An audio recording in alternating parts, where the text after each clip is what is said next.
Bonjour et bienvenue sur Non Limite Sécu, le podcast francophone hebdomadaire dédié à la cybersécurité.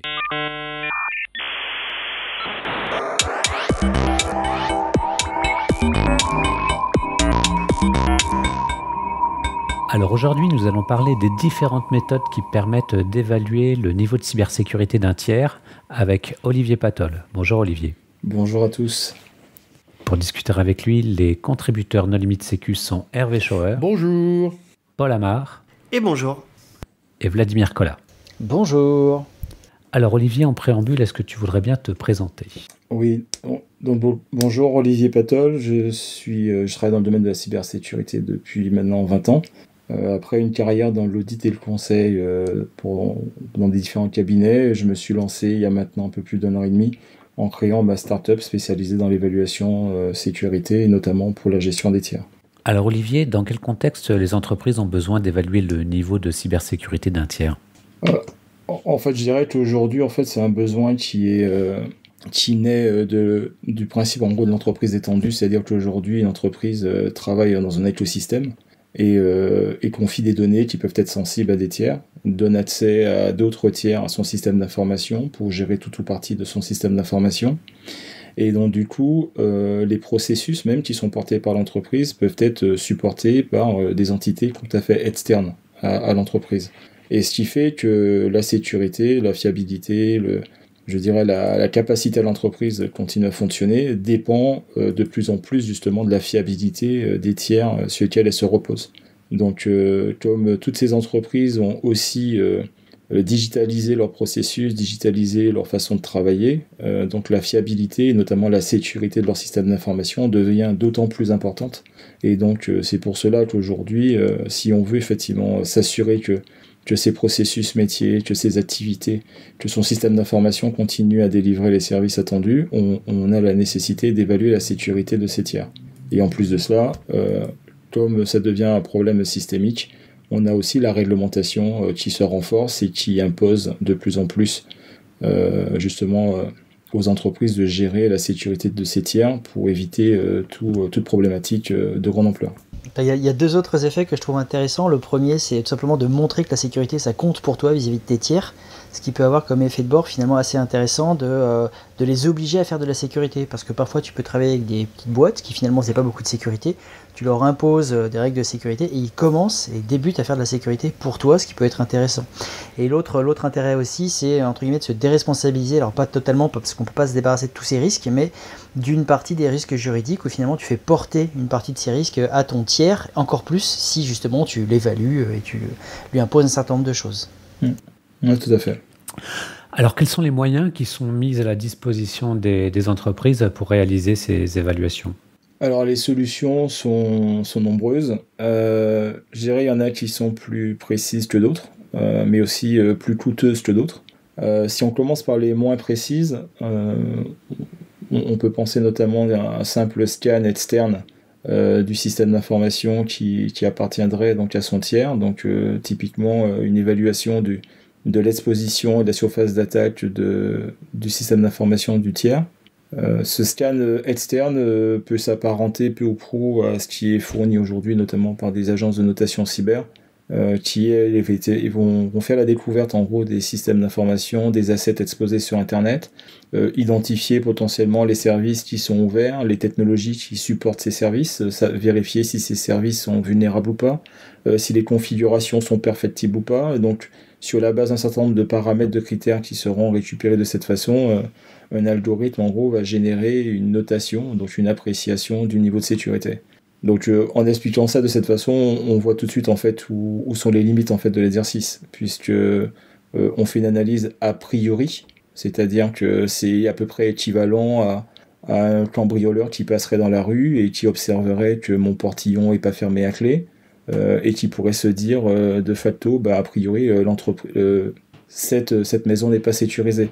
Mais il se peut qu'en poussant ce portillon, qu'il se rende compte en fait qu'il y a 2 Doberman qui l'observent au fond du jardin.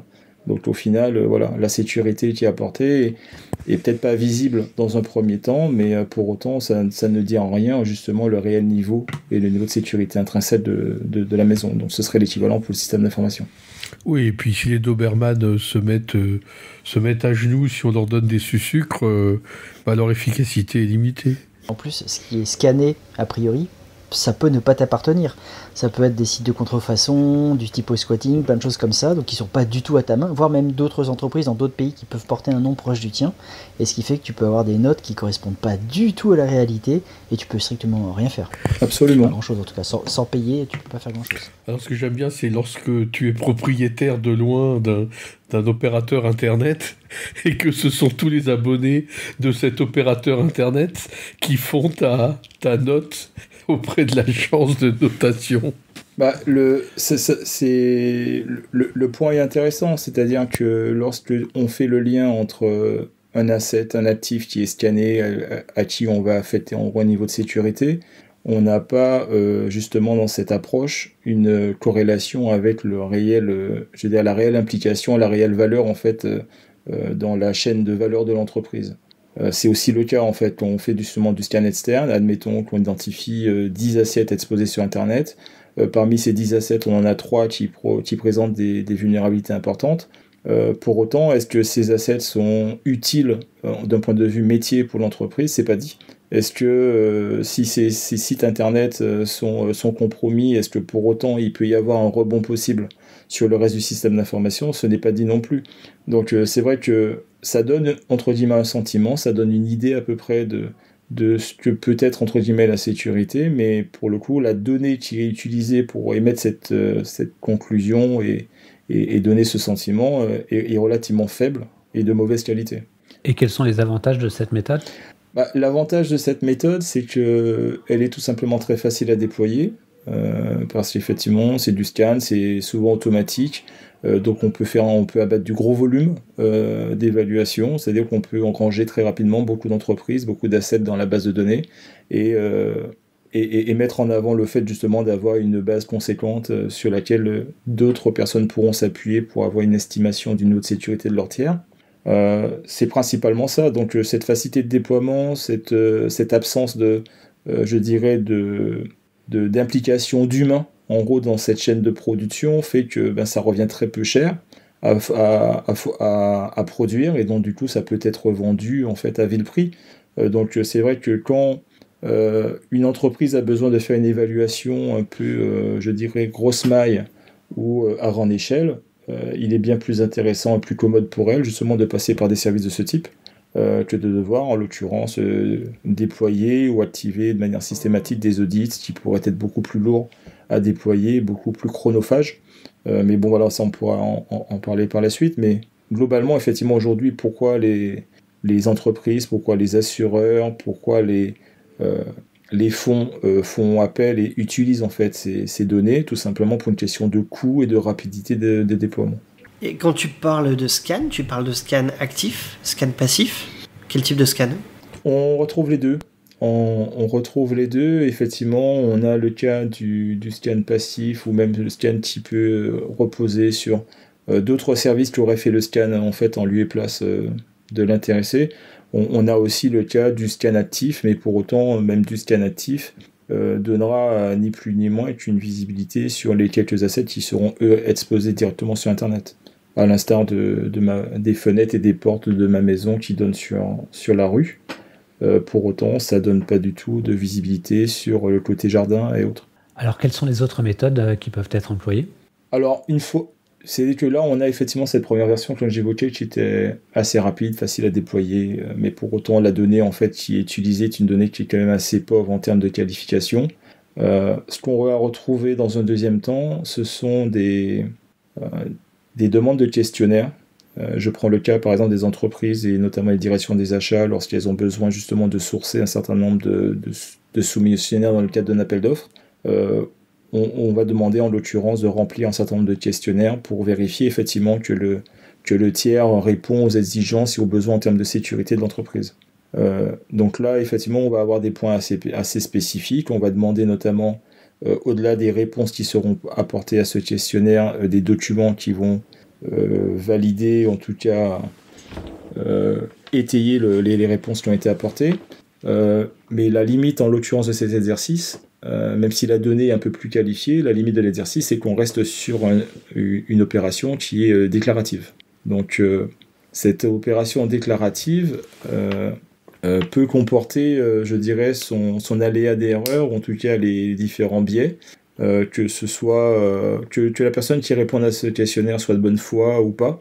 Mais effectivement, il est un peu difficile de juger réellement si les réponses qui ont été apportées sont vraiment fidèles à la réalité ou pas. Tout va quand même dépendre du questionnaire, comment il est fait et des contrôles qui sont associés, parce que moi j'ai déjà vu des questionnaires, j'en ai vu une quantité de quelques questions assez simplistes. Effectivement, là tu peux très rapidement pop outer le questionnaire. Et j'ai vu d'autres entreprises qui ont des questionnaires très très complets, qui reprennent de l'ISO 27001, 27002 et qui surtout demandent des preuves qui sont lues, analysées. Donc tu as vraiment les deux extrêmes, et effectivement plus tu t'impliques, mais plus ça coûte cher, plus tu peux avoir des informations proches, enfin justes, quoi. Tu as entièrement raison. Le seul point, c'est que des questionnaires justement très précis qui vont permettre justement d'analyser, je dirais au peigne fin, la situation réelle en fait de la personne qui répond. En général, ce questionnaire est assez fourni. Et aujourd'hui, la difficulté que rencontrent les entreprises qui utilisent cette méthode, c'est que tout simplement des soumissionnaires refusent en fait de remplir et de passer ce temps-là pour remplir ces questionnaires, en considérant qu'ils sont notamment en phase d'avant-vente et qui en gros ne sont pas payés pour le temps passé. Donc, t'en as vu qui refusaient de répondre au questionnaire et qui soumettent directement un certain nombre de documents qui visiblement contiendraient en gros les réponses recherchées par le commanditaire. Et leur demanderait en gros de faire le travail de leur côté. Et donc c'est vrai qu'aujourd'hui les commanditaires ont eu tendance à alléger justement ces questionnaires pour qu'ils restent entre guillemets digestes pour les soumissionnaires. Et ces premiers questionnaires restent tout de même en gros, je dirais, assez high level pour faire déjà un premier filtre. Et ensuite il y a une négociation, en tout cas il y a une analyse plus fine qui se fait par la suite. Mais je suis d'accord avec toi. Dans cette phase de questionnaire, on a quand même possibilité de quand même identifier rapidement s'il y a potentiellement des points qui sont rédhibitoires ou pas. Et avec les documents et les éléments de preuve qui sont demandés, on peut assez facilement valider aussi la pertinence des réponses qui sont apportées. Mais est-ce que c'est pas plus simple de demander aux gens d'être certifiés 27001 et comme ça de mettre un questionnaire très ciblé et uniquement sur les... Comment c'est c'est très très lourd, une 27001 pour des... Parce qu'en fait, tout le monde 27001, c'est pas lourd, c'est la base. Non, mais t'as des petits fournisseurs de 10, 20, 30, 50 salariés qui sont pas capables de mettre en place une ISO 27001, c'est trop coûteux. Alors, c'est pas tout à fait exact. L'ISO 27001 s'adapte à des toutes petites tailles, et donc, moi je connais énormément d'équipes de quelques personnes qui sont certifiées ISO 27001. C'est juste de l'organisation, c'est juste de la bonne manière de s'organiser. Est-ce qu'on n'est pas en train de digresser ? Non, parce que plutôt que de faire un long questionnaire, tu demandes la certif 27001 et tu complémentes simplement des quelques dispositifs de sécurité qui te sont particuliers à ton activité et que tu as besoin qu'ils soient mis en œuvre sur les données que va manipuler ton prestataire qui t'appartiennent, ou quelques questions complémentaires, et ça fait des questionnaires légers. Et quelles autres certifications pourraient satisfaire ou démontrer un niveau de sécurité, de cybersécurité les Américains, ils connaissent pas les normes ISO, donc... eux, ils ont un truc à eux issu d'ISAE 3402, donc SOC 2, type 2. Mais enfin, ça, c'est vraiment spécifique aux Américains. Non, l'ISO 27001, c'est le consensus de la planète en matière d'organisation. Mais derrière, le niveau de sécurité, il sera déterminé par ce que demande la partie prenante. Enfin, moi, je maintiens que ISO 27001, c'est pas accessible à tout le monde. C'est-à-dire, quand l'informatique ou la sécurité n'est pas ton métier, que tu es, je sais pas, t'es tanneur ou t'as des petites usines, des choses comme ça, c'est pas ton métier de faire ISO 27001. Mais qui demande, a des exigences de sécurité envers un tanneur ? Parce que potentiellement, tu peux avoir des coupes, des éléments un peu confidentiels, secrets, des manières de travailler le cuir, des choses comme ça. Voilà, je comprends. Dans une industrie de luxe, effectivement... pas que le luxe, ça peut être la parfumerie, ça peut être... Je suis d'accord, c'est pas adapté. Mais le tanneur, il a un infogéreur de son informatique. Et il va se reposer sur un infogéreur principal de son informatique. Et là, c'est l'infogéreur qui va assurer la cybersécurité et qui aura le niveau de sécurité exigé par le grand compte de luxe qui fait appel au tanneur. Je partage pas cet avis, je pense que 27 c'est trop lourd. Je suis prêt à en discuter. Un questionnaire un questionnaire de quelques centaines de questions, c'est quand même plus simple à traiter. Alors, quelques centaines de questions quand même. Quelques centaines de questions. Je suis surpris par la remarque d'Olivier, parce qu'en fait, pour avoir déjà vu déployer des RFP et avoir répondu à des appels d'offres, en général, quand tu as ce genre de questionnaire, c'est entre une centaine et 300 questions. Franchement, ça se répond en 2-3 heures. Tu peux, sur un RFP, répondre en 2-3 heures à toutes ces questions. Ouais, et je suis surpris que des gens disent non. Avec l'aide d'un prestataire, tu es d'accord que c'est toi qui aide le tanneur à répondre au questionnaire? Oui, bien sûr. Eh ben, tu vois, si tu commences à faire appel à un prestataire, ce que je disais tout à l'heure, c'est que tu as un infogéreur qui s'occupe de ton informatique qui répond pour toi. En fait, ça se répond en 2-3 heures à partir du moment où la personne est un minimum, en fait, je dirais, sensibilisée ou sait à peu près de quoi elle parle. Le problème, c'est qu'on a beaucoup d'acteurs qui n'ont limite même pas de fonction en fait RSSI en interne et doivent faire appel systématiquement effectivement à un prestataire pour les aider à répondre à ces questions. Le cas de l'ISO 27001, ce serait juste le cas idéal, mais je te rejoins, Vlad, c'est que ces certifications ISO 27001, on les retrouve pas dans les tout petits prestataires qui vont travailler avec différentes directions métiers. Vous avez dans certains cas les ressources humaines qui vont contractualiser avec un prestataire qui va juste leur proposer une plateforme pour pouvoir traiter un aspect de leur activité. Dans les faits, le cœur même de métier du tiers, ce n'est pas de l'informatique. Par contre, on va lui confier de la donnée sensible, on va lui confier de la donnée qui est réglementée. Comment s'assurer effectivement qu'il le fait correctement, etc. On n'a pas d'autre choix que de passer effectivement par un questionnaire parce qu'il ne sera absolument pas ISO 27001, il n'aura pas forcément un RSSI en interne. Donc le problème en fait c'est que autant qu'on est sur des acteurs assez importants ou même de taille intermédiaire, c'est un sujet qui peut être traité de cette façon, autant qu'on se retrouve sur la pléiade de petits prestataires mais qui pour autant travaillent aujourd'hui dans des marchés de niche et qui répondent à des besoins spécifiques de différents métiers et qui peuvent se retrouver avec de la donnée sensible, là, c'est là où ça devient compliqué. Et donc, c'est ce que je disais tout à l'heure, le travail que ça demande, la charge que ça demande, fait que ces questionnaires, s'ils sont trop longs, s'ils sont trop fastidieux à renseigner, ils ne le seront pas forcément. Et le pire, c'est que vous avez en interne même des organisations, des entreprises commanditaires, les métiers qui peuvent faire pression pour, en gros... faire en sorte que qu'on squeeze le questionnaire sécurité parce que on a un besoin métier avant tout à couvrir. Donc dans un premier temps on avait tout ce qui était scan et notamment agence de notation cyber, donc on a vu s'appuyer sur des données qui étaient complètement externes à l'entreprise ou sur lesquelles on se faisait en fait des conclusions pas forcément précises.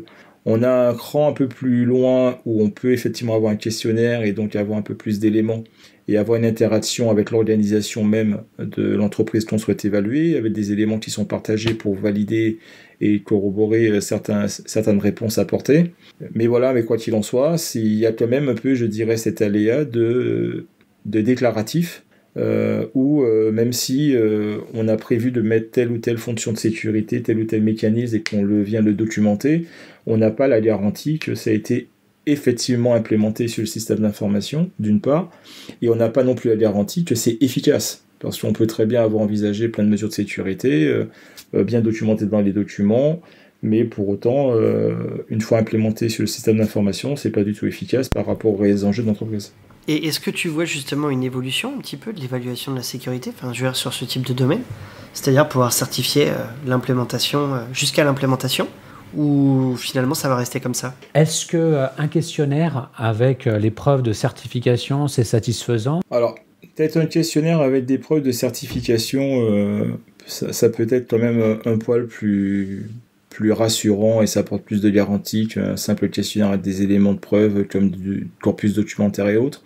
Parce que derrière, vous avez quand même une équipe indépendante qui, elle, a fait un travail d'analyse un peu plus précise, plus terrain, et donc du coup qui viennent attester à un moment donné effectivement d'un niveau de maîtrise. Et tout à l'heure Hervé évoquait le fait des audits SOC 2 type 2. Là clairement sur du type 2 on est notamment sur une évaluation sur une période temporelle bien précise. On sait en gros on a pu valider l'efficacité de ce qui était mis en place pendant une période bien précise pour justement valider que le process fonctionne, etc. Maintenant si on veut aller un peu plus loin, Aujourd'hui, l'outil qui reste idéal, c'est l'audit de sécurité. C'est-à-dire qu'avec un audit, par rapport à ce que je disais tout à l'heure, c'est qu'on va aller au-delà du déclaratif, on va aller au-delà de la conception entre guillemets des contrôles, on va aller vérifier vraiment la réelle efficacité en fait de ces contrôles.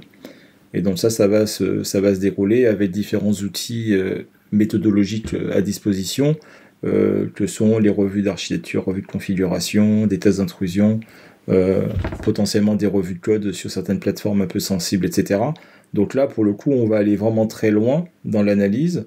On va pouvoir prélever des éléments sur le système d'information, et donc le niveau de sécurité qui va être attesté à la fin va reposer sur des éléments factuels. Donc là, très, très difficile maintenant de refuter en gros ces conclusions, parce que on a effectivement des éléments de preuve et on est au plus près en gros de la réalité. On n'est plus du tout dans la situation de début où on regardait depuis la rue. Là, on est vraiment dans le salon et on a vraiment revisité la maison de fond en comble, et on est en capacité justement d'émettre en fait une conclusion qui est cette fois-ci fondée. Maintenant, vous aurez compris que cette approche-là par rapport à la première, elle prend beaucoup plus de temps. Au-delà de mobiliser des personnes pour faire l'évaluation, elle va aussi mobiliser des gens de l'organisation de l'entreprise elle-même. Donc le temps qu'ils passent à vous accompagner sur l'audit, ils ne le passent pas à faire leur travail. Donc ce sont naturellement en gros des activités qui sont très coûteuses et très chronophages pour les entreprises. Donc les entreprises vont clairement pas les utiliser de manière systématique, mais vont plutôt utiliser en fait l'outil et l'audit de sécurité vraiment pour les cas spécifiques. Les cas spécifiques, par exemple, dans un portefeuille de tiers, ce seront les tiers qui seront jugés comme critiques, pour lesquels on ne pourra pas effectivement s'arrêter sur du déclaratif ou de la simple revue de documentation, où il va falloir effectivement aller sur place, il va falloir réaliser un audit in situ pour vraiment avoir une garantie, en tout cas une assurance suffisante sur la sécurité et les moyens qui sont mis en œuvre par le tiers. Et plutôt que chacun fasse son audit et que le pauvre audité il reçoive 4 fois les auditeurs, il n'y a pas moyen de mutualiser ? Oui, bien sûr. C'est typiquement la philosophie, notamment des audits de type ISO 3402, les SOL 2 et consorts. C'est de pouvoir effectivement attester le fait qu'il y a un tiers indépendant qui fait un audit justement approfondi selon un protocole et un programme d'audit qui est bien identifié, sur un périmètre qui est bien identifié, et qu'à chaque fois qu'il y aura un client qui va venir frapper à la porte pour justement savoir si les choses sont faites correctement, cette fois-ci l'auditeur aura capacité effectivement à prouver que c'est un travail qui est fait par un tiers. ISO 27001, c'est ça, hein. Oui, complètement. C'est bien l'idée, c'est exactement ça.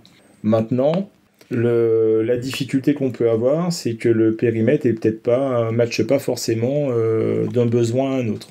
Et c'est aussi ce qu'on peut regretter dans certains cas, c'est qu'on a des audits, on a des évaluations de sécurité peut-être pour une entreprise, un peu moins pour un service ou une prestation bien précise. Je prends un exemple, c'est que si aujourd'hui, moi je suis un fournisseur où je propose un service en gros de partage de documents en ligne et un autre service de signature et autres, il faudrait que je puisse être en capacité de prouver effectivement que ma plateforme de partage de documents en ligne est parfaitement encadrée, que mes processus de sécurité sont en place et que je suis en capacité de prouver que je fais ce qu'il faut et que je fais correctement ce qu'il faut sur cette plateforme. Comme ça, tous mes utilisateurs et tous mes clients de cette plateforme ont entre guillemets la garantie que les choses sont faites correctement et que je n'ai pas besoin de déclencher systématiquement un audit. Maintenant, voilà, comme j'évoquais tout à l'heure, ça c'est quelque chose qui est valable pour un acteur qui a une taille suffisante pour le supporter. C'est moins le cas quand vous avez des petits acteurs qui eux vont venir traiter un sujet vraiment spécifique, qui d'un point de vue IT sont relativement légers. Mais par contre, les données qu'on va leur confier, les données qu'ils auront à manipuler, seront, dans certains cas, hautement sensibles. Il y a aussi une grosse différence entre les deux, c'est que ISO 27001 ou SOC 2, c'est l'audité qui paye. Alors que quand tu es fournisseur d'un grand compte qui a justement une stratégie d'auditer tous ses fournisseurs, là, c'est finalement ton client qui va t'auditer et qui va payer pour toi l'audit ou le pentest, des choses comme ça. Donc il y a aussi ça, suivant ta taille, ça peut être plus intéressant entre guillemets de se laisser auditer plutôt que d'avoir cette démarche proactive de se faire certifier sur 27001 ou autre chose. Oui, puis en plus, tu as le rapport d'audit et tu vas pouvoir t'améliorer pour tous les autres clients grâce à ton premier client qui t'a audité à ses frais. Tout à fait. Ah oui, mais ça c'est un grand classique. Hein. Bah, c'est le jeu, hein. Moi je connais alors peu, mais quelques grands comptes qui systématiquement, donc il y a questionnaire de sécurité pour tous les fournisseurs, mais également test d'intrusion pour toutes les applications utilisées par les utilisateurs du grand compte, et donc ça coûte très très cher, mais au moins tu as un niveau de sécurité quand même assez élevé. Mais alors Olivier, est-ce que faire un test d'intrusion sur ses fournisseurs, c'est une bonne idée et c'est rentable? Alors, oui, je dirais faire un test d'intrusion sur ses fournisseurs, ça peut être une bonne idée dès lors que c'est fait vraiment sur le périmètre de la prestation qui est rendue par ce fournisseur. En l'occurrence, comme j'évoquais tout à l'heure, si par exemple moi je contractualise avec un tiers qui me fournit un service de partage de documents en ligne, faire l'évaluation et de tester le périmètre de cette plateforme et des éléments connectés qui permettent à cette plateforme d'être opérationnelle, ça peut être quelque chose d'intéressant parce que ça me permet à minima de valider que ce qui a été mis en place aujourd'hui par mon fournisseur permet justement de contenir la menace du moment et est suffisamment efficace par rapport à l'état de l'art. C'est quelque chose clairement qui va aller plus loin que le simple questionnaire, qui va aller plus loin que le simple partage de documents et qui va me donner je dirais une appréciation à un instant T. Le problème en fait qui va se poser, c'est ça. C'est que quand je vais faire le test d'intrusion, il va juste me garantir que, à date, il n'est pas possible de.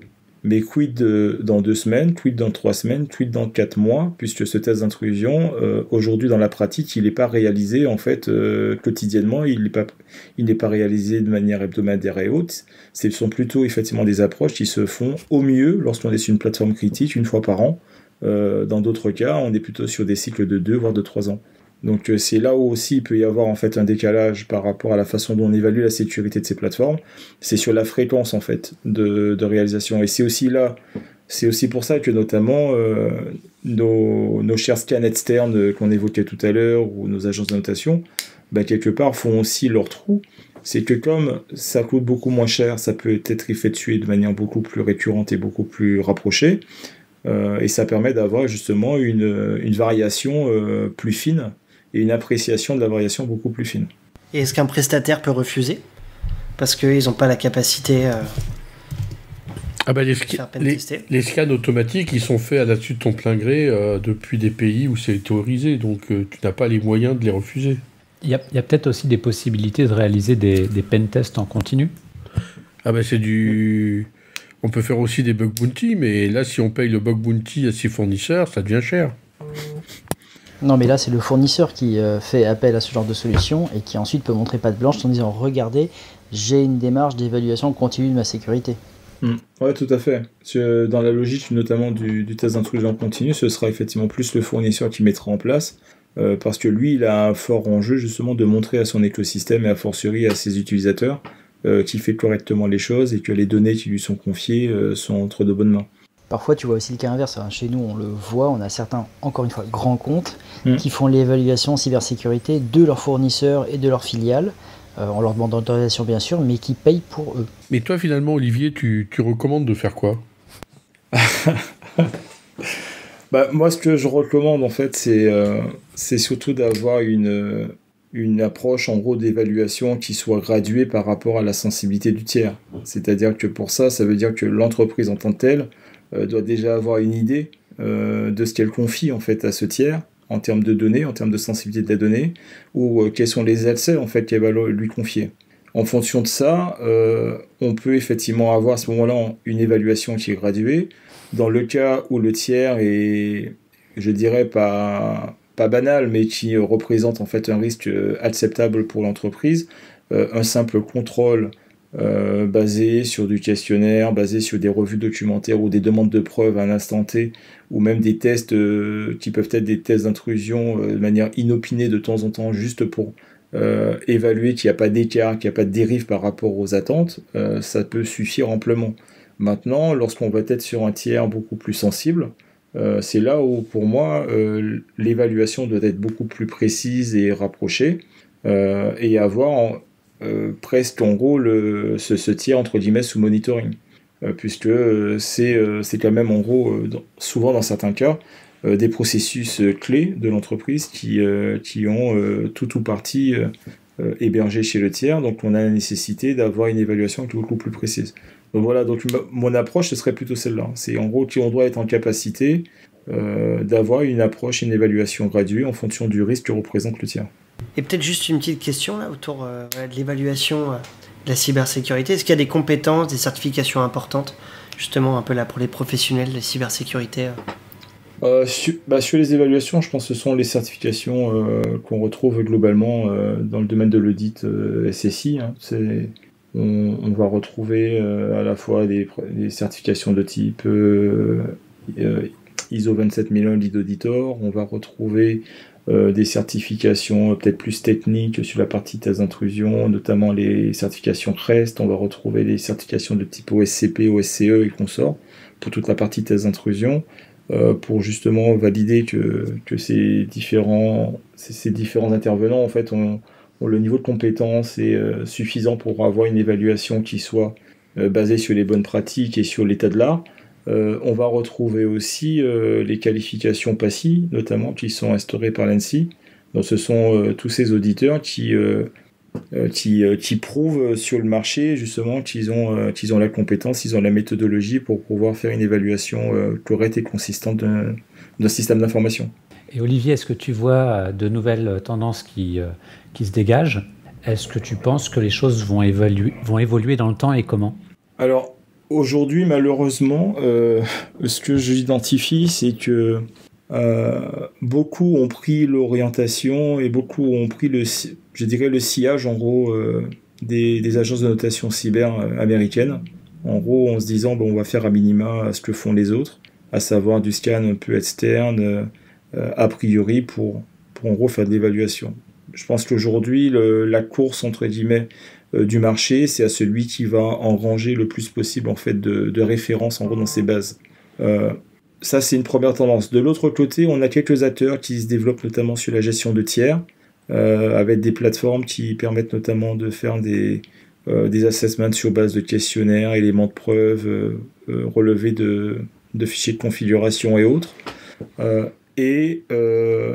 Et aujourd'hui, voilà, je considère qu'en tout cas sur ces aspects-là, on est un peu au statu quo. C'est-à-dire qu'on répond pas pour moi en fait aux besoins.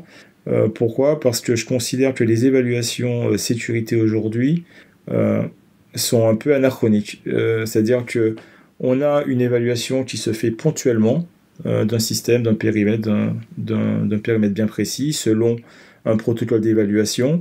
Et comme j'évoquais tout à l'heure, en fait, cette évaluation va se faire peut-être d'une année à l'autre. Alors qu'on évalue quelque chose qui, à la fois, est mouvant. Le système d'information, c'est un être vivant. Il ne se passe pas une journée sans qu'il n'y ait pas une configuration qui bouge, sans qu'il n'y ait pas un composant qui soit modifié, une nouvelle technologie qui soit adoptée, etc. Donc c'est un périmètre qui est en géométrie variable. Et on a aussi la menace en face qui évolue.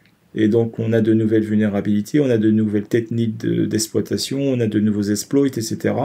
Et en fait, ce sont des éléments qui évoluent et qui font que la vérité de lundi n'est pas celle du jeudi et n'est pas celle dans 3 mois. Or, on est toujours dans une approche en fait d'évaluation l'année 1, et deuxième évaluation l'année 2, et ainsi de suite. Donc, je pense que la vraie évaluation, la vraie évolution qui devrait voir le jour, c'est de réussir justement à basculer dans un mode d'évaluation continue sur certains périmètres, c'est-à-dire qu'on a identifié notamment des scénarios redoutés, on sait effectivement quels sont entre guillemets les briques qui ne doivent pas lâcher, donc on a identifié entre guillemets ces points cruciaux, on y met un monitoring quelque part, et le jour où les conditions sont réunies pour faire en sorte que ces briques puissent tomber, là on a un problème. C'est-à-dire que c'est une approche qu'on a aujourd'hui sur de la posteriori. Donc lorsqu'il y a un problème, en fait, on se dote de moyens de détection d'un incident de sécurité pour ensuite réagir. Je pense que cette approche-là, on pourrait l'avoir en fait en anticipation pour anticiper justement le fait que ce scénario devienne dorénavant en fait possible. Donc voilà, donc pour moi, je pense honnêtement que l'avenir en fait est une évaluation vraiment monitorée pour justement identifier ces zones de risque et les anticiper très en amont. Olivier, ça me semble être une excellente conclusion, mais est-ce que tu voudrais ajouter quelque chose en mot de la fin ? En mot de la fin, je dirais que la sécurité et l'évaluation en fait de l'écosystème de l'entreprise est un point très important, enfin qui pour moi en fait c'est vraiment une zone de douleur aujourd'hui pour les RSSI. C'est que aujourd'hui, peu ou prou, ils ont capacité à évaluer la sécurité et les zones de faiblesse de leur propre système d'information, mais par contre, ils ont énormément de difficultés à évaluer en gros le risque en gros, que représente leur écosystème. Et donc, le mot de la fin, je dirais, c'est que voilà, on doit progresser en fait dans cette zone-là. Les réglementations nous poussent aussi à le faire, très clairement, avec notamment l'application de la DORA, certainement de la NIS V2 bientôt. On a de plus en plus justement une pression pour justement gérer cet écosystème. Et donc, je pense que l'avenir, effectivement, nous poussera à mettre en place ce genre de système en évaluation continue pour justement maîtriser au mieux le risque. Parce que aujourd'hui, selon moi, c'est juste indispensable, c'est-à-dire que pour qu'il puisse y avoir une transaction entre deux entités, entre une entreprise, un client, entre un partenaire et une entreprise, il y a un élément indispensable, c'est la confiance. Et cette confiance, en fait, une des composantes de cette confiance numérique, c'est clairement la capacité à truster l'autre et à savoir effectivement que l'autre ne représente pas un risque ou un danger en fait pour soi-même. Eh bien, Olivier, merci beaucoup d'avoir accepté notre invitation. Vladimir. Oui. C'est l'heure de la Minute Fail. Et oui, alors je le rappelle, le principe de la Minute Fail est de présenter un incident ou événement passé de sécurité en prenant du recul avec humour, mais ce n'est pas d'accabler les gens. Donc je ne citerai aucun nom et modifier certains éléments. Alors donc un fournisseur de taille moyenne, donc quelques centaines de salariés, quasiment 500, expose quelques services sur internet pour ses clients, et un de ses gros clients décide de faire une évaluation sécurité par une agence de notation, donc une société qui fait du rating. Le rapport sort, note très faible, avec en particulier un actif qui ne respecte aucune règle de sécurité et a la pire note qui puisse être et abaisse toute la note de l'entreprise, enfin du fournisseur. Donc le fournisseur fait pourtant des tests d'intrusion annuels, a une politique de sécurité interne assez stricte, une politique de développement, etc. Il respecte toutes les bonnes pratiques, mais bon. Donc l'entreprise cliente n'est pas contente, le fournisseur n'est pas content non plus, et après consultation du rapport, ils comprennent. Donc le fournisseur avait déménagé peu de temps avant et avait construit son propre bâtiment avec juste en face sa cantine toute neuve. Alors pour des raisons qui les regardent, je ne vais pas détailler sinon vous saurez qui c'est, ils avaient besoin d'avoir accès au menu de la cantine et donc un stagiaire a hébergé sur une petite VM autonome, donc rien à voir avec le SI de l'entreprise, une VM à 3 € par mois avec son propre nom de domaine dédié mais proche du nom de l'entreprise et uniquement en HTTP pour des raisons pratiques qui les regardent, avec un Apache pas à jour mais pas vulnérable. Et donc l'agence de notation avait considéré que cet actif était très important et avait toutes les pires pratiques de sécurité, faisant totalement chuter la note du fournisseur pour rien. Non mais Vlad, donc, le menu de la cantine, c'est très important. C'est très très important. Merci Vladimir. Merci encore Olivier d'avoir accepté notre invitation. Chers auditeurs, nous espérons que cet épisode vous aura intéressé et nous vous donnons rendez-vous la semaine prochaine pour un nouveau podcast. Au revoir. Merci. Au revoir.